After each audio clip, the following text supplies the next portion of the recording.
welcome to another episode of the Revel Flow podcast. I'm your host, Flo. Today we have Dustin Poole on the show. Dustin has worn many hats at one church, and currently he is you already told me, but please repeat. Weekend Services Director. Weekend Services Director at one church. You've been campus pastor, you've been groups director. What are all the hats you've worn? Yeah, campus pastor, groups director, and creative arts pastor was my very first role at one church. And I think I saw you've been here for 13 years. 13 years. You're a teenager in your career. Yes. Yep. That's crazy. I always remember the amount of time based on how long I've been married. Because when we moved to Columbus, we got married that same year. So that's easy. 2012 moved to Columbus, and Christy and I got married that same year. It gives me an excuse when you forget your anniversary all the time. I'm like, oh yeah, 2012. Yeah, gives me an easy reminder for it. Yeah, that makes things easy. So both of you started working at one church together. Yep. But you're not originally from Ohio.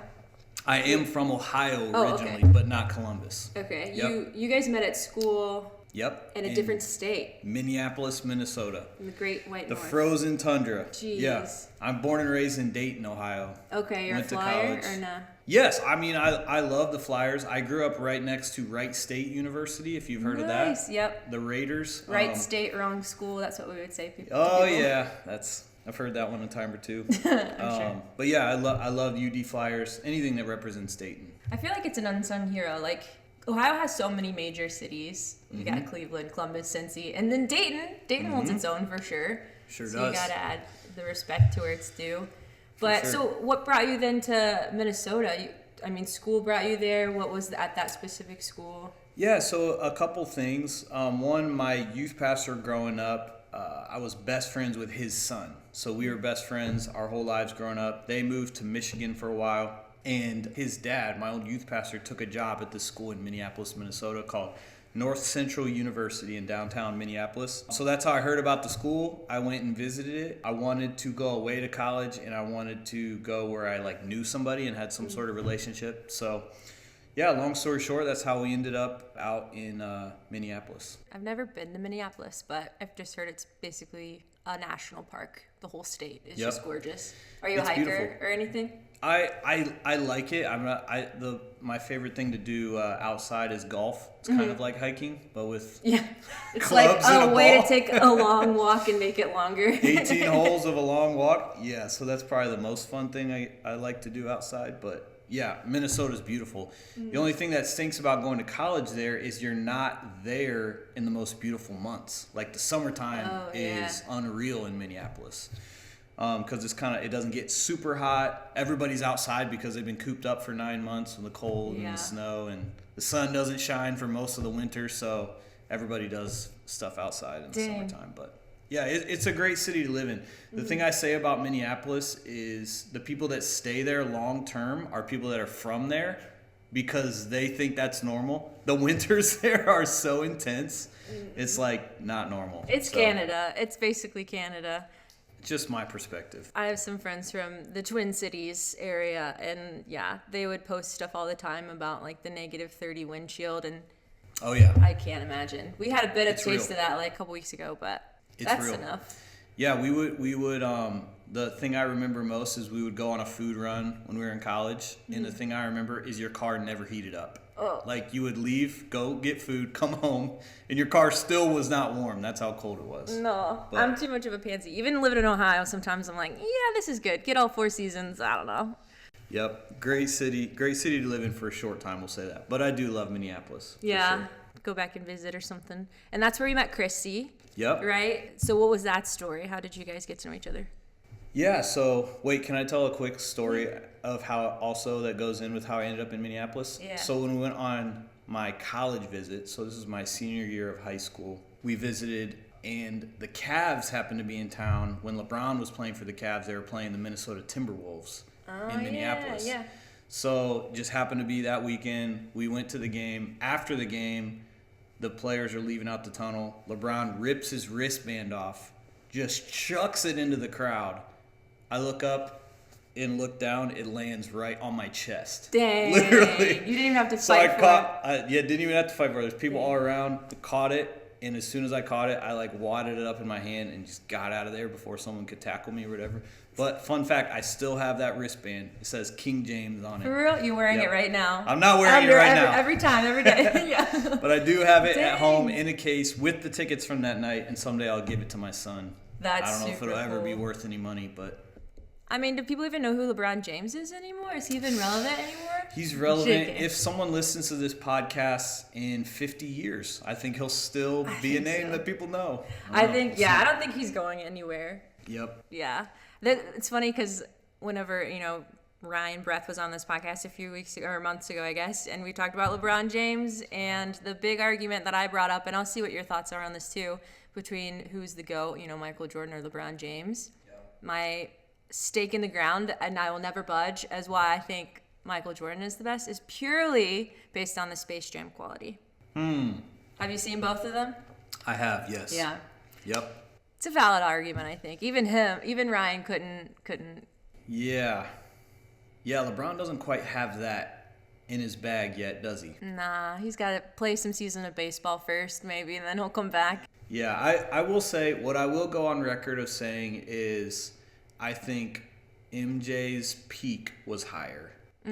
But I think LeBron's body of work is higher. Yeah. Part of it is just, some of the nature of MJ. He went to college for 3 years, I think, and frankly wasted some of his prime in college.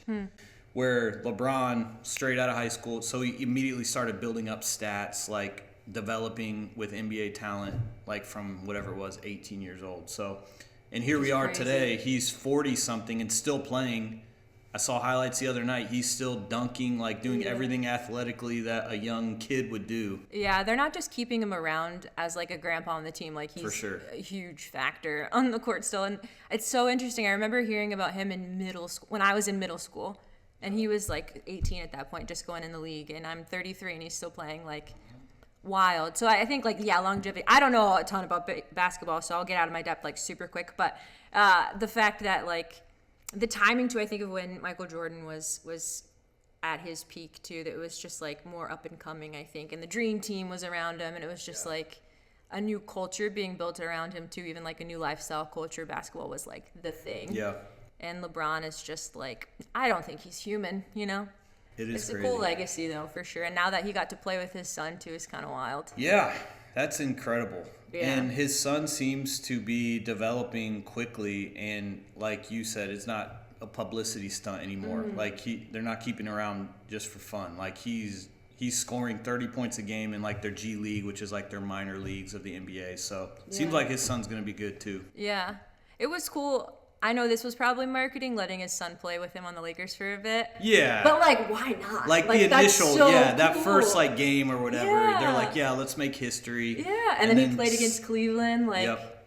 I don't think that was bogus. I think that was like such a smart business move, but also just like, when is that ever gonna happen? Like at that level. But this is us announcing the start of the Dustin Poole Sports Podcast. So Look out on the future. Click the link below to help fund it. Yeah. Let's get some funding money. No, that is one of my dreams someday. We'll see. Sports podcast. What would be, I know like even before we started recording, we talked a little bit about like a podcast niche. Do you have any spin or any kind of lane you would want to go, or sport specific that you would want to do? Like, what would your podcast personality be? Yeah, that's a good question. I haven't thought too intensely about it, but maybe like the intersection between sports and faith, like somewhere in there where it would be like, like anybody who has had experience in the podcast space, it's a flooded market. There's a lot of podcasts out there. There's probably more content out there than 8 billion people on the earth could ever consume. Oh yeah. So if you think from like a niche standpoint, maybe somewhere where, an intersection between how does sports and faith come together, and maybe jumping off that. I think that's really relevant, and especially like there's a big movement in faith in the sports community in general. As you know, like some of them go to church with us, like just collegiate level, even professional level, people are being really outspoken with how much of an impact faith has on their game and their mentality. And then there's even this book, oh gosh, I don't even know what it's called. I heard someone on a podcast talking about it, but the guy was talking about sports psychology and visualizing stuff, like about your plays on the field and all these different principles of how to keep your mentality tight and like having a short memory on the field, all that stuff. And then at the end, he basically reveals, he's like, only open this letter if you're ready to be like shook. He left a letter at the end of the book. And when you open the letter, he goes, these are all biblical principles. Every single thing that I got and wrote were all pulled from the Bible. And he's like, I'm a Christian, all this stuff. And so it's like, there's so much overlap. Well, I mean, as you know, Christianity is meant to be a way of living your most healthy way. Like, it's all about, of course, first and foremost, relationship with Jesus, but the reason it's the longevity it's lasted, not only just because Jesus is God, but also because of what he says is true and like how it truly impacts everyone for the best when you follow it.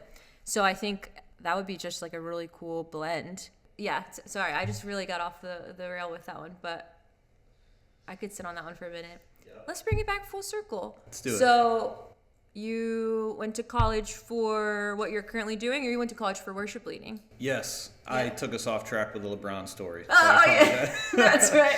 But no, yes, it's worth it. So, yeah, went to school out in Minneapolis. Part of what made me choose that school was the music program. I grew up just loving music. It started as a very young age, just loving listening to music. I remember CDs. I'm aging myself now, but I remember downloading songs and burning CDs, and I would listen to my favorite songs. I had a cheap little guitar. I would try to play along to them, learn the chords, learn the parts or whatever. And so at a young age, I just loved music. And then getting into high school, was in like a band with my friends, started playing at youth groups, started playing at church. And so I knew I wanted to go into something creative. And North Central in Minneapolis had a really good music program. So it's kind of what led me to that. And that was part of what brought you here as well to the church. At one church, it was, what was your first role again? Creative arts pastor. Okay. Yep. And you got to do some worship leading with that. Did Christy start on as worship pastor? Yeah, that's a good question. I can't remember what maybe her first title was. Probably worship pastor. Yeah, if I could remember back. But yes, creative arts pastor and worship pastor. We would lead worship together, and she would lead worship every week. I think we'd maybe both lead worship every week, but then I would also help support like our production teams, our lighting and audio teams as well. Did you build that skill set of lighting, audio, production within your college time, or was that something you kind of developed in the workplace? Yeah, so my degree was technically a music degree. I think worship arts was the name of it. So we had a major instrument. My major instrument was guitar, but we definitely had classes and on-the-job training of general knowledge about how lighting systems work, how audio systems, how do you run an audio board, video systems and things like that. So I had some general knowledge of it. And when I was in college, we had this weekly worship night called Praise Gathering. Mm-hmm. It was on Wednesday nights from like 10 to midnight, actually. And so my junior and senior year, I was on the leadership team for that. And so my job was essentially what my job became at one church, but supporting, scheduling worship, supporting the production teams and things like that. So I was able to get some kind of on-the-job training to the point where I was like, I kind of want to do this for a job. So it's kind of what led to that. So not only did you do worship leading, you also do a lot of songwriting with One Church Music too. So what does that process look like? I know I don't know anything actually really about it. So if you want to dig into that a little bit as well. Yeah, and I'll take one step back and then one step forward into that. I would say one of the things too, because I'm sure you have people on this podcast that, are maybe church people and maybe people who aren't church people. Mm-hmm. But I think kind of going even back to why work at a church versus anywhere else. Like in my early days, I was born and raised in church to the point where I got a bit sick of it, to be honest. Like in high school, spent some time just frankly running away from anything having to do with God, anything having to do with faith, living in the party scene and things like that for a season, enough to the point where I realized my life was empty without God. It just got to a point where what does this all even mean? What purpose is there without living for a higher purpose and faith in God? So that's kind of what even led me to want to work at a church. Even my junior and senior year, I had these friendships, these relationships at my church that just like kept pursuing me. They kept going after me. Like even when I was a jerk, even when I wasn't a good friend, they just kept pursuing me.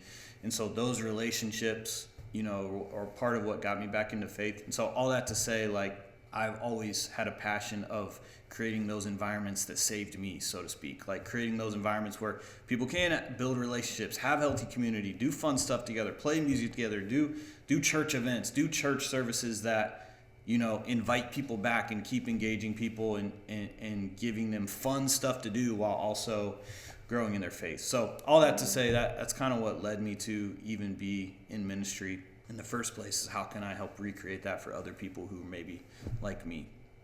In regards to the songwriting journey, I mean, this is high level view, but God is the greatest creative of all time. Yeah. Like, I don't care who you are, like what study you've done on scripture, God's creativity is everywhere. Literally the entire world created by him. And so what a beautiful way to kind of give that creativity back to him. I mean, there's scriptures singing a new song to God every single day. Like God is always doing something fresh. He's always doing something new. And so do more songs need to be written? Absolutely. Mm-hmm. God's doing something new today that he didn't do yesterday or the day before. So why wouldn't we write a song about it? And so, yeah, that's kind of where my passion came from that. I like that story too. And even when you were talking about in your youth where you kind of got a little church burnt out, which I feel like is completely normal, especially when you grow up in a family that you just from the womb, you're in church. And I think there needs to almost be not like a prodigal son season necessarily every time, but like a time of getting your faith that's your faith and not just a faith you kind of inherited from your family. It's good. Because you can't just believe for someone else, really. Right. Like, you know, you're not going to be making authentic decisions. And but yeah, so that's very cool. Like that you're taking what brought you back into the fold and brought you back into because I feel like that's something that a lot of people are going through. Like there's a big faith deconstructing movement, which I think gets vilified a lot when it's not put in the proper light. I think it's really important part of the whole like deconstructive of your faith. For people on the outside, it could look scary, like, oh my gosh, they've lost it all, like they're completely going away. But I think you have to sometimes like tear things down to the studs and then rebuild a stronger foundation. Yeah. And then it's something that you built hand in hand with God. And it allows you to ask the tough questions that sometimes well-meaning people are like, don't worry, just like have faith. And you're like, sure, but also God gave us a brain and an intellect and logic, and on purpose. It wasn't to our detriment, it's to our benefit and the benefit of others. And so, yeah, I think that's really cool, like, and honest. And I think there's a lot of people that are going through it, especially with like the rise of the information age. People are like, sure, what else is out there? And even you said, like, you realized it just brought you right back to Jesus. Like, you searched for other truths. And I've had a similar experience where, like, I'm like, okay, what am I missing? Grew up a pastor's kid. Like, that's all I knew. My parents were great, raised me well, but I leaned on their faith a lot. And what else is out there? And I looked, and it always brought me back to Jesus. It always came back to that truth. And so I think, like, if you have friends going through it, like, don't push them away. Like, your friends kept loving on you, and they didn't make you feel bad, I don't think. But don't be so afraid of your friend who's trying to discover stuff. Yeah. Like that's an important process that they need to build. So yeah, that's really a really cool thing that you highlighted. And then being able to facilitate that. I love the idea of what like worship leaders do for the church. It's never a concert. I know some people can think like, oh, beautiful production, because it is, you want it to be done with excellence and you want people to sound good. Like, there's nothing wrong with that at all. I think what's really cool about what worship leaders do is they're not saying, hey, look at me. They're saying, here, let me set the table. Let me create an environment like you were doing to come and taste and see that the Lord is good. And it's like, here's my testimony. Usually songs are testimonies of how God's been good. And then these people get to come and experience and see, oh, that's someone's relationship with Jesus on display. God's been good in their life. And it takes pressure off of you guys of having to perform and really just be, right? And so I would to bring it back and tie it into the songwriting aspect, I'm sure there's a lot of similarities between writing songs for just the radio versus writing songs for like the church.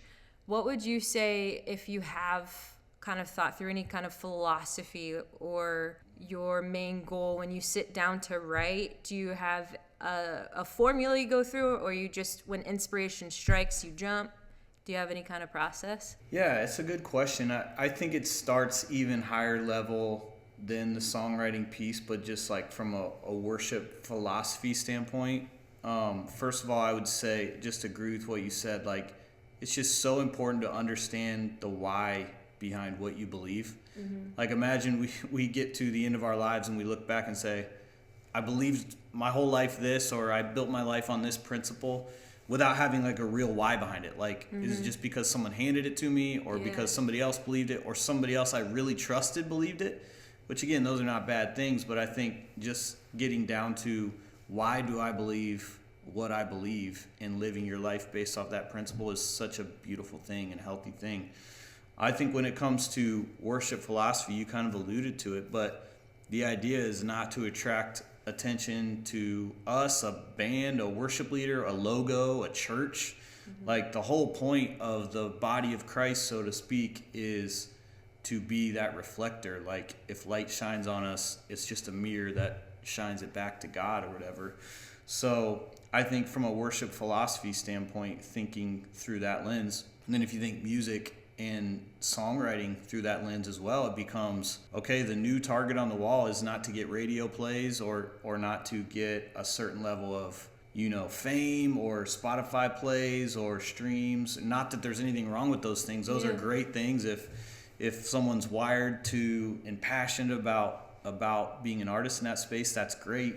I think if someone feels passionate and wired toward specifically worship music, it's about, how do I point people back to God with this song? And I think, even circling back to what we were saying, understanding the why, what fascinates me is, how do we write a song that helps somebody grow in their faith, that helps somebody understand that why in their faith, or helps them discover for themselves, like, okay, here is a truth from Scripture that I'm singing, and, like you're saying, sort of deconstructing the why behind it. So yeah, I think, to me, the ultimate goal, and everybody's wired differently, but my personal passion is, how do I write a song that helps someone grow in their faith? How do I write a song that lyrically or melodically invites them to grow, invites them to ask God a question, invites them to look introspective, like, how can I invite God into my life? Where maybe it's a prayer that I could be praying. Maybe it's a thought that I hadn't thought of before, but that invokes kind of those thoughts to help people grow in their faith. Sorry, long answer, but... No, I rambled for like 5 minutes before that, so you're good. I think music is one of the most universal things, too. It goes beyond language. As you know, like, I'm pretty sure every culture, I haven't met them all, but every culture has some kind of music. Yep. And even without lyrics, things can be so moving. And I promise this isn't like new agey, but science. Okay, we'll lean into the science. Like, everything is a vibration, right? Like, voice is a vibration. What holds your cells together is vibration. So music being a vibration, you have to think, like, within the right spirit behind it, the truth that comes behind it. People feel that and are affected by that on a level that surpasses their consciousness, goes right into their subconscious. And especially when it's honest, like, you can, I don't know if you've listened to like 2 different genres, and maybe one song, it just made you feel yucky. And maybe it didn't even say anything bad, but you're like, why do I just don't feel right? Nothing morally wrong was said, but I just don't feel right. And then you listen to another song and you suddenly feel like washed with peace or something. And it doesn't even have to be a specifically Christian song, but just like the effect that music has on people, especially like with the whatever you're putting into it. I would say music is a gift that I think sometimes we take for granted because we have it and we don't know what life was like before it. Yeah. I think Joel Houston, who's a worship leader, had that quote, that music has a way of getting into your soul without your permission. Yeah. Think about that. It has a way of getting into your soul without your permission. It's a gift. It is a language that goes beyond words, that is like, could be used for good or bad or somewhere in between. But yeah, the opportunity to use it for good and like you said, write a song that gives someone peace. How amazing is that? Yeah. That gives someone strength when they're maybe at their wits' end, their last moment, they don't have enough to go on another day. It helps them go. Yeah, whatever it might be, but use it as a tool to help people. I think it gets lumped into a category of entertainment, and it's so much more than entertainment. It could be medicinal. It can be. Yeah. It can help with your study. There's just no end to what it can do for people. And even in like in Zephaniah, I forget what the actual chapter verse, but it says that he sings over us. And so, yeah, it's just more than just good vibes, good, a good time. It's part of our DNA, really, for the creative process of it. So like the intention behind it is, now that you've established that, getting into the more practical, like what does it look like when you are crafting a song, co-writing a song, or what would you find your role to be within the room? Yeah, I think one of the things when it comes to songwriting is it's a skill and a muscle, like a lot of other things, like podcasting. If you do a podcast every single day for 365 days, it's a skill and a muscle that you will develop. You'll get better at it. You'll get stronger at it. Songwriting is the exact same thing. It's a skill that if you don't use it, you lose it. If you do it often, you'll get better at it. I remember I went to a conference, or it was like a workshop years ago, and this guy was speaking who's like a very accomplished songwriter, and he's like, all right, we're going to find out who the real songwriters in the room are. Dang. And everyone's like, all right, sitting up in their seat because we want to learn from this guy. Yeah. He's like, all right, everybody open your computers. Everybody opens their computers. He's like, all right, open your calendar app. Okay. He's like, who in the room has songwriting on their calendar every single day? Dang.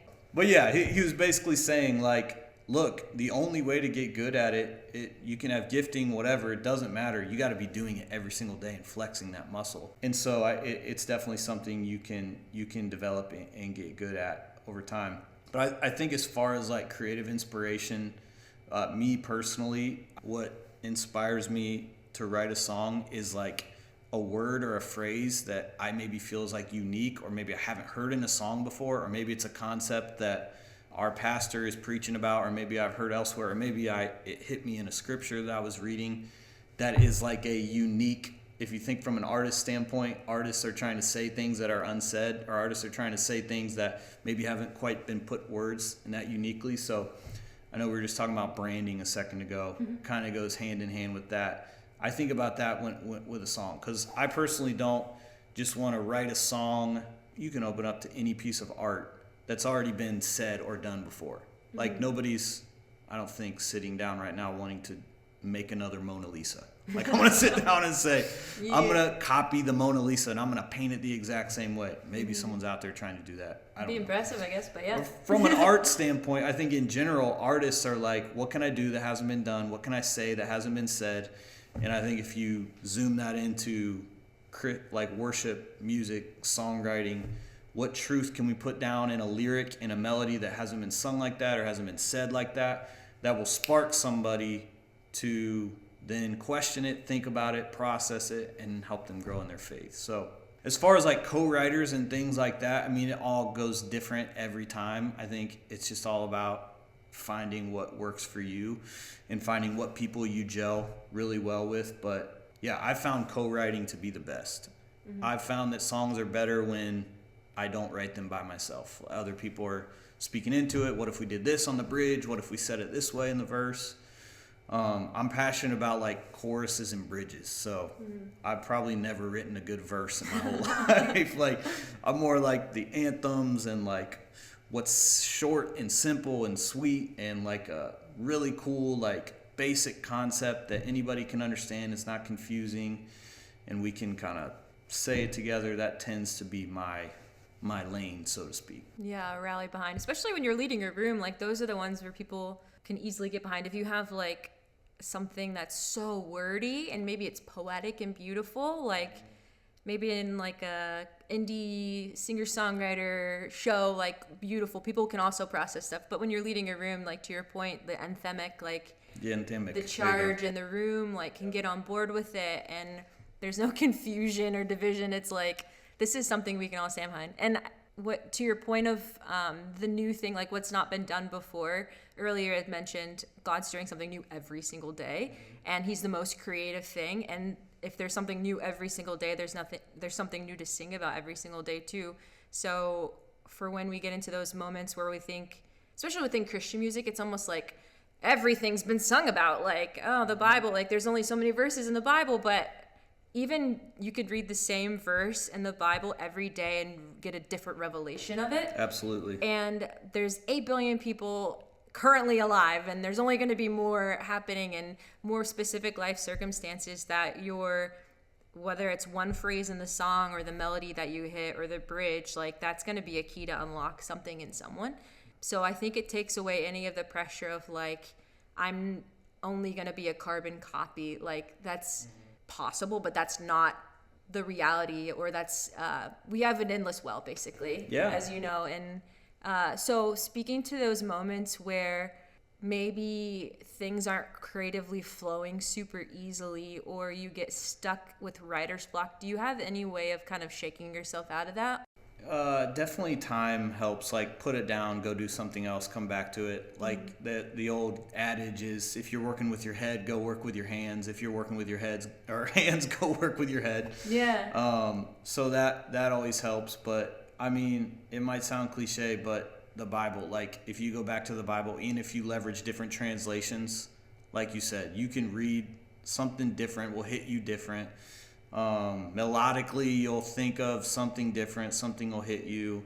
So yeah, I don't have a lot of like great tips. Those are good tips though. Other than keep going back to fresh inspiration. Like if you're listening to the same stuff every day, if you're reading the exact same stuff every day, you're definitely going to have writer's block. But if you're giving yourself a diverse array of experiences, creative things you're taking in, spiritual or non-spiritual, it'll free your brain up to kind of go into new paths. Yeah, and I like that phrase. It's so helpful, and I think that's like why play is so important, because we can get so trapped in our mind with the best intentions of like just trying to have discipline and dig in, but then God is also really fun, and it's not meant to always be work. Obviously, that's why there's like a day of rest built into his plan, right? And so I think that play aspect of us just getting out and playing golf, or literally just feeding yourself and having a moment of rest, finding something that feeds your soul and takes pressure off of it. Because honestly, like especially within worship and different genres, it's different things, but the main goal isn't a money machine. The main goal is connecting people to God. So I think like just reminding ourselves of we don't have all this pressure. It takes one person to hear. Well, I don't know if this is the exact, fact check me people, but I can't remember if it was Luke. One of the books of the Bible was just meant to be a letter. It definitely probably wasn't Luke then, but whatever. It was meant for one person, one audience. It wasn't meant for 8 billion people to read one day. The intention of the letter was written, for the recipient, and they had no idea that it would go into the book that is the most sold book in the entire world that points people back to Jesus. Like the intention behind that, and that's what I kind of try to think of whenever I'm like doing anything. It's like, oh man, maybe my audience is like 30 people this week or something, but I'm not saying I'm going to eventually be read by 8 billion people by any means, but it should never be the goal. Like the impact isn't the metric, the impact is not always quantifiable, but it's good. So co-writing is your favorite. Oh, do you have like a song story? I know you've written and co-written some of the songs that One Church Music has let out. Do you have a song story or a little snippet of something you'd want to share? Yeah, I mean, I've had the opportunity to co-write on a lot of songs, not a lot, but a handful of songs that I'm really proud of. I would say that'd be like my first thing I would say is like, and again, in the worship space, it's not about a brand or an artist or a person. It's about giving glory to God, but in a healthy sense, like proud of it, like that God used it and that it came together. And sometimes, artists can work so hard on their art that they start to then hate their art, or they don't like their art because it's never finished or something. Yeah. This is a tangent, but do it. I think about like the guys who wrote Sweet Home Alabama. Like how many times have they played and sang that song that they probably want to just throw their guitar every time they pick it up. Every karaoke night that song is being played too. Yeah, and it's like, I don't know, to think of any iconic song of an artist that's been around for 30, 40, 50 years. All that to say, there have been songs that I'm just really proud of how they came out and how God has used them. One that just comes to mind is and this is years ago, we wrote a song that was specifically through the lens of somebody's story when they're baptized. Like if you think about the symbol of water baptism, and water baptism is such a big part of our culture at our church, at One Church, and helping people take that step and the power of what that step represents. You know, I think of someone going from old to new, from dead to life. Like, think about, it's a symbol of someone going and becoming a new creation. It's not a refurbished or repainted or refixed up or fixer-upper of your old self. It's a brand new creation. And so we wrote a song, I think it was called Raised to Life, or maybe it was called Free, back in the day.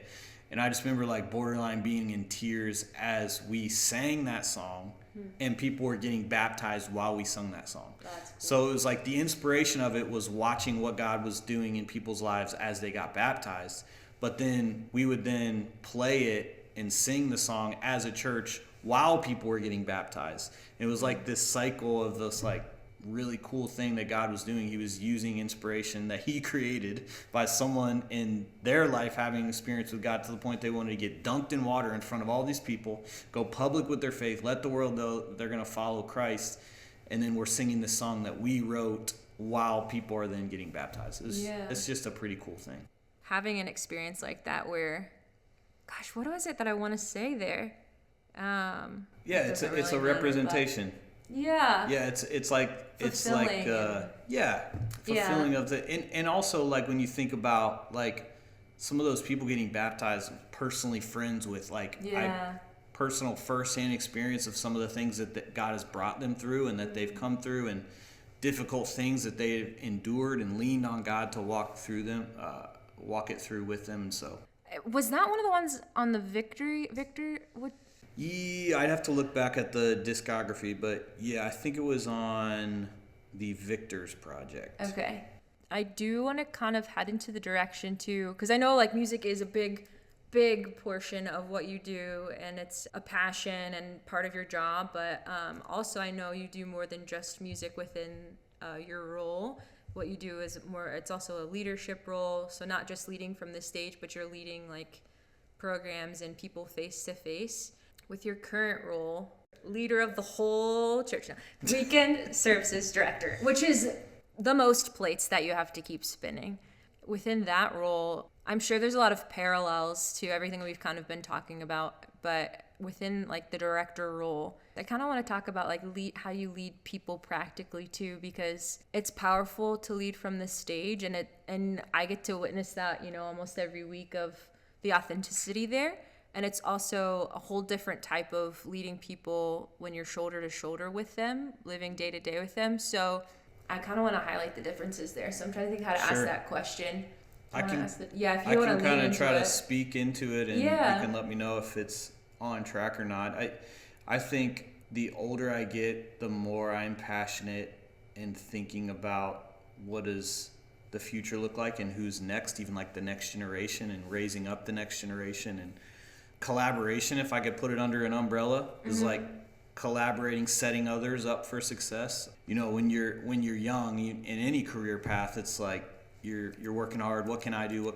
I think the older I get, the more like passionate I am about facilitating what's next and who's next, and helping people grow and develop. And I have 2 kids now, so maybe that's part of the fatherly thing that kind of takes over when you're responsible for other humans. But I think one of the big pieces of that is I'm passionate about collaboration. Have you talked about the Enneagram at all on this podcast? A touch, but people are probably familiar with it. What's your Enneagram? So I'm an Enneagram 9, which means I'm the peacemaker, is I think the title that goes above it. So I think a lot of, and all the numbers have their strengths and their potential pitfalls. One of the strengths of the 9 is 9s tend to be good collaborators because you can see all sides. The superpower of a 9 is you can kind of see all sides of any situation. Mm-hmm. And so, it's not kind of how I'm naturally wired to collaborate well and help others be collaborating really well. And so that's kind of what I'm passionate about. I don't know if that answers the direction you were going. I guess I was trying to lead into like, what's your leadership philosophy without just making that like bland of a question come out. So, but no, that's the direction I was going into.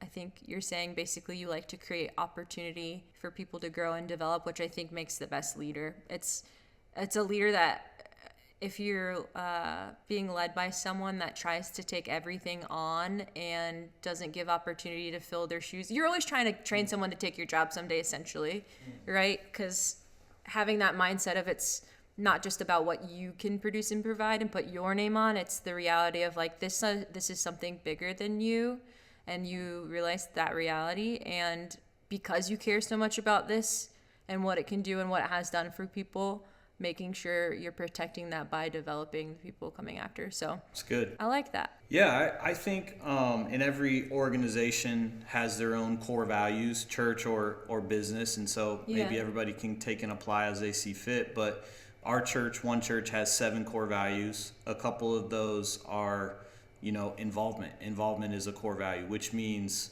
it's nothing we do is a one-man show or a one-person show. No team or no concept or no objective of the organization is meant to just be one person up doing it on their own. It's involving. It's the whole concept that like everybody who comes in contact with our church has something to offer the church, the body of Christ, so to speak. Mm-hmm. And so as a church, we want to absolutely involve every single person. What do you have to offer?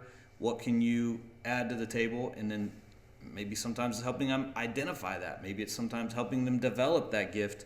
But then get in here and let's do this thing together. And so I think that's part of what goes into maybe our leadership philosophy. The other is multiplication, which just means leadership development, giving people opportunities, and collaboration. Collaboration is one as well, which means we work really well together, internally, externally, whatever it looks like. We're good collaborators. We're good teammates. We work hard at being a really good team. So yeah, I can speak to the value of that too, because I'm on a lot of the teams, like as a servant leader, and people on the outside might be like, oh, they need help, so they're just like trying to get people to help. But no, it's the benefits for the person serving far outweigh, I think, maybe what you guys get out of it from us. But like what I've been able to develop, because I've been going to this church for 7 years, and I've been on any team I can get my hands on, basically, because I see the value of not only just like the buy-in you get when you get linked in and build in the community, but I've developed skills that I probably would have never had an opportunity to develop. And it's just so much more than just putting your sword in the fight, which is important. I think it's important when you believe in something to participate, but I think that's part of the concept of generosity, I would say, because generosity is more than money. It's like generosity with your time or with your ideas. The model that is presented, and you see this even outside of the church, like when you're generous, the return on investment is exponential. It's up and to the right. Like maybe it's not always like money wise, but like what you get. I don't know, if you ever go do a service project, I like get so filled up, and you think you're there to help other people, and then you go to do it and you're like, wait, why am I getting so much benefit out of this? Even though that wasn't my intention. So I think it's just such a full circle philosophy. Like you are giving out and helping other people grow and develop, and someone thinks they're coming in to help you, but both of you are getting something out of it. It's a really awesome model, and it's cool that God made it that way. Do you have any kind of game-changing thought of how maybe a perspective shifted for you creatively? It could also be like a challenge for a future songwriter, or a challenge for someone who wants to take the leap into ministry. Yeah, I think probably the biggest sort of concept mindset that has really helped me through the years, specifically, I guess, as it pertains to the creative process, collaborating with others, collaborating with God, frankly, is like just really being intentional about being open-handed with anything and everything in your hands. So that could be an idea, that could be a thought, that could be a vision, that could be a project that you're working on, that could be an outcome that you just see it happening. Might be a career path. It might be a family goal. I want to have X amount of kids, or I want to get married by X time, or whatever it might be. The one thing I've just seen an incredible return on investment is like that reminder to be open-handed. If you even just think about like from a physical standpoint, if you hold your hands out, like think about the ends of the spectrum. This would be one end of the spectrum where I have my hands up, almost like in a surrender I'm not touching it. We've probably all seen that, like that physical body posture where it's like, not my problem, not my thing. I don't care. Not touching it. Not taking ownership of it. That's your responsibility, not mine. But the other end of the spectrum would be like white knuckling it. So you got something in your hand, and it's like, this thing is mine. It's like, what's his name? Gollum in Lord of the Rings. Precious. My precious. Yeah. Like, nobody's touching this thing. Get out of here. Don't give me feedback on this. I don't care what your thoughts are. I don't care what you think. This is my thing. I'm dead set on this. Like, you're going to have to rip this out of my cold, lifeless, dead hands. Like, think about that. Like, if you have that mentality around an idea, that idea is likely either not going to see the light of day, or it's not going to be the best. It's not going to be the best fulfillment of that idea. The end product of that idea might not reach its full potential because you've been holding on to it so tightly. Think about how tough of a person you are to work with or collaborate with when you have that mentality, like, I'm holding on to this thing. So all that to say, I don't know how that applies to every individual person, but what has helped me a ton is just like the reminder of be open-handed. If I feel myself drifting toward the white knuckling, I got to have the discipline to say, okay, this is not my thing. This is not my idea. God gave it to me in the first place. And so it's not just me speaking into this thing. I want to be open-handed. I still want to hold it, but I want to be open-handed. Or if I feel myself drifting to the other end of the spectrum, or it's like I feel myself going like this, I'm tired of this, I don't want to be a part of it. Like, okay, well, what is your responsibility in this season? What do you feel called to do, led to do with this thing that is in your hand? You do want to be a good steward of that thing. Like, yeah, we want to utilize it well and be faithful with whatever is in our hand. So, yeah, for whatever it's worth, being open-handed has helped me a ton. I think that, it's a really wise thought, too, because it doesn't excuse you of responsibility. Like you were saying, you're still playing a role and you're still stewarding it and putting yourself into it, but not to the detriment of it. Mm-hmm. You're allowing it to fully, like you said, fully form. Yep. You know, it takes two people to have a kid, like to fully form. There's collaboration is in everything. So I think that's a really wise and a good way to tie a bow on all the stuff we chatted about. But Dustin, thank you for being on the podcast. We look forward to your podcast coming out. Name TBD, right? TBD, yep. Yeah. Didn't know you were going to be announcing a podcast today, I'm sure. Yeah. I got to run it by my wife first. Yeah. Who? She doesn't know it yet, but she's also going to be on the podcast. Hopefully she says yes. All right. But thank you for your time, and appreciate all the wisdom and nuggets you gave out to everyone. Thanks for having me. This was awesome. Cool. Let's do it again sometime. Deal.